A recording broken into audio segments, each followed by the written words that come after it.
प्रभु यीशु मसीह के पवित्र नाम में आप सबों को मेरा नमस्कार। मैं सजीव भिलाई वाला।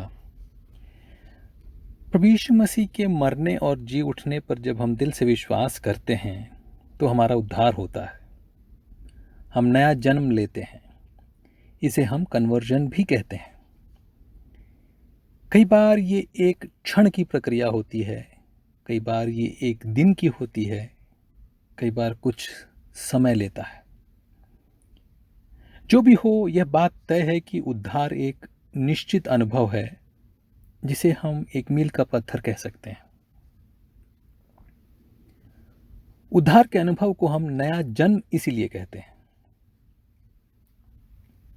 विश्वास के द्वारा हम अनंत जीवन के वारिस बन जाते हैं, मगर इसमें एक बात और शामिल है। इस विश्वास के द्वारा हम एक अच्छा जीवन यानी परमेश्वर के वचन के अनुसार का जीवन जीने का भी निर्णय लेते हैं, और इस निर्णय में परमेश्वर की पवित्र आत्मा हमारी सहायता करती है। पहला कुरिन्थियों 12 अध्याय आयत 3 में लिखा है, कोई पवित्र आत्मा के बिना यह नहीं कह सकता कि यीशु प्रभु है। यानी पवित्र आत्मा के सहयोग सहायता के बिना कोई भी उद्धार नहीं पा सकता। जब हम उद्धार पाते हैं तब से परमेश्वर की पवित्र आत्मा हमारे अंदर वास करती है।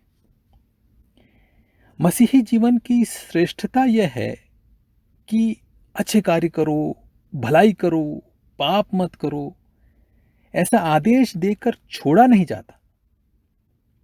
हमारे साथ सहायक के रूप में पवित्र आत्मा को दिया गया है ताकि हम अपनी सामर्थ और शक्ति से नहीं, वरन परमेश्वर की पवित्र आत्मा की सहायता से एक अच्छा जीवन, एक पवित्र जीवन जिए। ऐसा नहीं है कि यह पवित्रता एकाएक आ जाती है। जैसे ही हम उद्धार पाते हैं, अगले पल से हम नए मनुष्य होकर अलग व्यवहार करने लगते हैं। ऐसा नहीं है। फिलिपियों की पत्री 2 अध्याय आयत 12 और 13 में संत पौलुस कहता है, जिस प्रकार तुम सदा से आज्ञा मानते आए हो, वैसे ही अब भी न केवल मेरे साथ रहते हुए पर विशेष करके अब मेरे दूर रहने पर भी डरते और कांपते हुए अपने उद्धार का कार्य पूरा करते जाओ। ध्यान दे, यहां क्या लिखा है? अपने उद्धार का कार्य पूरा करते जाओ। यह एक सतत प्रक्रिया है, यह चलते रहती है।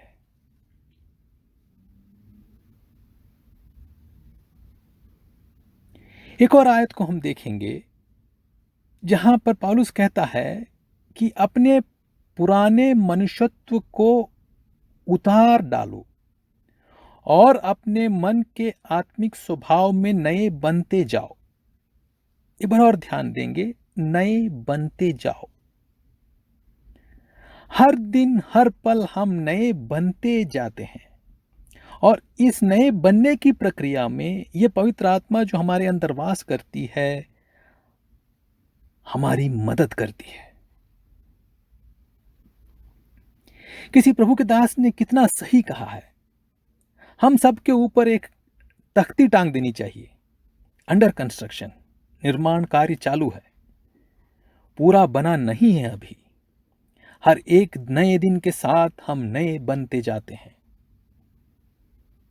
इफिसियों की पत्री 4 अध्याय 30वें आयत में लिखा है, परमेश्वर की पवित्र आत्मा को शोकित मत करो, जिससे तुम पर छुटकारे के दिन के लिए छाप दी गई है।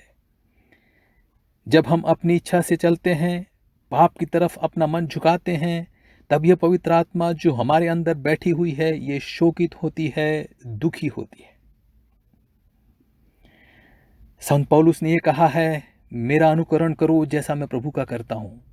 ऐसा कहने वाला पौलुस भी ये कहता है कि मैं पा चुका हूं या सिद्ध हो चुका हूं, यह मेरा मतलब नहीं, पर उस पदार्थ को पकड़ने के लिए दौड़ा चला जाता हूं जिसके लिए मसीह यीशु ने मुझे पकड़ा था।